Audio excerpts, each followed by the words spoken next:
Remembering multiple passwords can be tough, so we understand if you've forgotten one. Hello everyone, welcome to Gurully's video guide.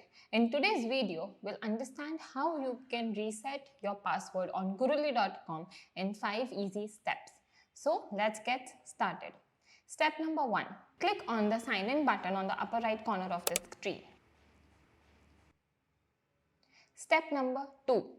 Click on the forgot password text here, which will be below the password box. Step number 3. Enter your email address. Make sure to enter the same email address that you've used to create your account.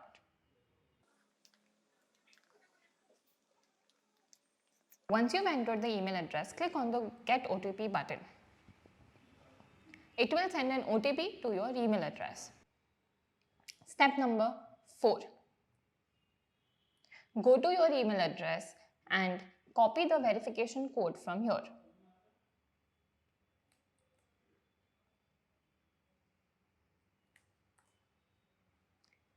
Now, step number 5. Enter the new password, which is easy for you to remember. Once you've entered the password, just click the submit button. And that's it. Your password has been successfully reset.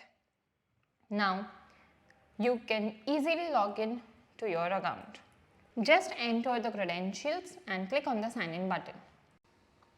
It's that simple to reset your password on gurully.com. In case you have any other concerns or you have doubt regarding how to reset your password on gurully.com, you can always contact our customer support team. Thank you and all the best for your exam.